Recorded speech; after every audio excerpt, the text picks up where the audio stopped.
memperbanyak istighfar, secara khusus masalah istighfar. Karena ada sebuah hadis Nabi SAW yang berbunyi, bisa saja rezeki seorang hamba tertahan, ya, ditahan oleh Allah, belum dikasih, ditahan dulu karena dosa yang dia lakukan. Karena dosa yang dia lakukan. Jadi dosa itu bisa menahan. Bisa saja kita mau coba masuk proyek, gagal, coba istighfar kepada Allah SWT. Kan? Jadi memang ada dosa yang mengganjal, intinya begitu. Pernah ada 3 orang datang kepada Hasan Basri rahimahullah, seorang ulama tabi'in yang masyhur. Datang 3 orang ini, dan Hasan Basri ini juga terkenal dengan kesolehannya. Kalau ngomong selalu surga, neraka, rahmat dan taubat dan azab. Itu saja berputar perkataannya Hasan Basri rahimahullah. Jadi orang sering datang ke rumahnya minta nasihat. Ada 3 orang datang satu hari, antri di rumahnya. Yang satu masuk mengatakan, wahai imam, wahai kiai, wahai ustaz, saya sudah lama menikah dengan istri saya ini, tapi belum dapat anak. Sudah 10 tahun nikah nggak dapat anak. Kami sudah ikhtiar ke tabib ini, minum itu, tapi belum juga Allah takdirkan. Apa saran Anda? Maka kata Hasan Basri, perbanyak istighfar. Perbanyak ya, bukan kerjakan istighfar, perbanyak. Terus lisanmu astagfirullah wa atubu ilaih, astagfirullah terus diucapin. Jangan berhenti. Gitu. Maka kemudian keluar orang tersebut. Masuk orang kedua mengatakan, wahai imam, saya sudah lama kena penyakit di perut saya, sakit terus. Kalau sakit saya sampai nggak bisa tahan, rasanya pengen mati saja kena sakitnya. Sudah coba berobat ke sana sini nggak sembuh-sembuh. Apa saran Anda? Kata Hasan Basri, perbanyak istighfar. Perbanyak istighfar. Amalin, pulang. Datang orang ketiga mengatakan, wahai imam, saya sudah lama bekerja banting tulang. Mayoritas waktu saya sehari kerja keras, tapi saya tidak pernah kaya seperti fulan. Ditunjuk orang kaya di kota itu, di kota Basra, di Irak. Apa saran Anda? Kata Hasan Basri, perbanyak istighfar. Pulanglah 3 orang ini. Lalu kemudian istri Hasan Basri bertanya, wahai suamiku, ketiga orang ini tadi butuh, satu mungkin dikasih modal, mungkin satu ditunjukkan tabib yang tepat, mungkin obat. Kenapa Anda cuma suruh istighfar saja? Kenapa enggak istighfar diikutin dengan yang lainnya? Dikasih modal, dikasih obat.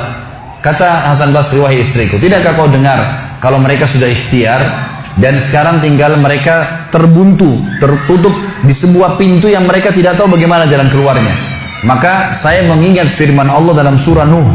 Surah Nuh ini surah nomor 71 ya.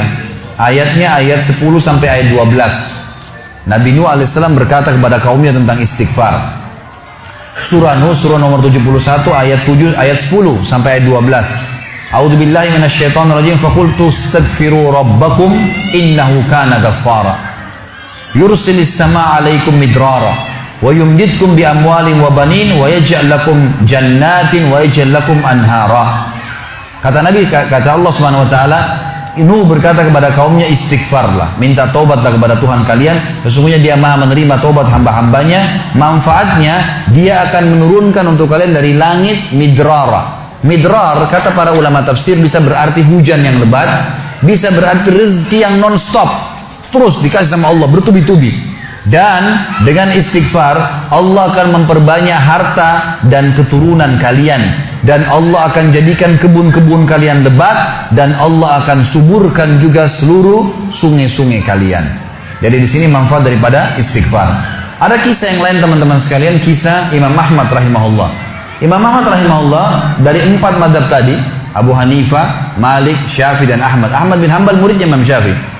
Mazhab yang keempat. Imam Ahmad rahimahullah di akhir hidup beliau ulama besar hadis. Di akhir hidup beliau pernah terlintas di benaknya untuk mendatangi sebuah kota di Irak. Kenapa ke sana nggak tahu. Pokoknya pengen ke sana gitu. Imam Ahmad pergi ke sana. Tiba di kota itu, tapi saya tidak temukan dalam riwayat ini kota apa yang dimaksud. Tiba di kota itu, Imam Ahmad tiba azan maghrib. Lihat masjid, ada satu masjid, masuk masjid itu sholat berjamaah. Orang nggak tahu dia, karena zaman dulu orang tidak ada foto, tidak tahu lihat bagaimana wajah siapa orang ini, nggak kenal. Habis sholat maghrib, Imam Ahmad duduk sedikit baca Al-Quran. Azan isya dia ikut sholat. Selesai isya, Imam Ahmad pergi ke pojok masjid, mau geletak tidur. Marbot masjidnya datang, dekatin. Wahai syekh. Syekh ini dalam bahasa Arab 3 artinya. Bisa satu dari 3. Bisa orang tua, syekh. Bisa orang alim, bisa orang kaya. Jadi tidak selamanya kalau antum dipanggil di Saudi syekh dianggap orang alim gitu. Bisa saja orang tua gitu kan. Dipanggil, hai Syekh, orang tua maksudnya. Ngapain anda di sini? Kata Imam Ahmad, saya musafir, nggak kenal orang siapapun di kota ini. Besok pagi saya mau pergi, nggak ada tempat nginap, saya mau nginap di sini. Karena zaman dulu nggak ada penginapan-penginapan kayak kita sekarang, banyak hotel segala gitu. Kata marbotnya nggak bisa, masjid nggak boleh tidur. Kata Imam Ahmad, saya didorong-dorong keluar dari masjid. Orang ini nggak tahu kalau ini Imam Ahmad, kalau tahu mungkin diundang ke rumahnya. Tapi ini marbot, masya Allah, istiqamah nih gitu. Keluar dari masjid, ditutup pintu masjid sama dia. Imam Ahmad lihat orang yang sudah pergi, Imam Ahmad lihat ada teras masjid, tidur di teras masjid. Balik lagi marbotnya. Wahai Syekh, ngapain sini? Musafir, mau tidur, nggak ada tempat nginap. Nggak bisa Syekh. Teras pun nggak boleh, peraturan. Ini saya bilang tadi istiqomah luar biasa. Imam Ahmad bilang, saya didorong-dorong ke jalanan. Dorong ke jalanan. Waktu saya lagi didorong ke jalanan, ternyata masjid bersebelahan dengan kios penjual roti. Ada satu orang penjual roti di sebelah masjid. Lalu dia mengatakan, Syekh, dipanggil Imam Ahmad, silakan ke tempat saya. Imam Ahmad pun datang. Dia bilang, saya punya rumah tidak jauh dari sini, ini kios saya, ada ruangan tempat tidur saya. Silakan anda pakai nginap, besok anda mau pulang silakan. Kata Imam Ahmad menceritakan tentang keadaan dia dengan penjual roti ini. Dia bilang, ada satu perilaku penjual roti ini yang unik. Imam Ahmad tertarik dengan itu.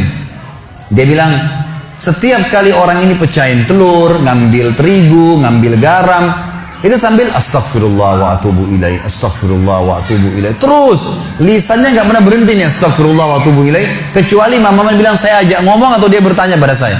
Kalau berhenti istighfar lagi, selalu begini. Kata Imam Ahmad, saya bertanya, sudah berapa lama kau amalkan nih?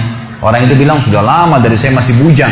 Kebetulan orang ini sudah tua seumur sama Imam Ahmad, sudah mendekati 60 tahun lebih gitu. Baik, dia bilang, sudah lama, dari saya masih bujang. Kata Imam Ahmad, ma samaratu istighfarik, apa manfaatnya istighfarmu? Apa yang kau dapatkan dengan istighfar yang sebanyak ini?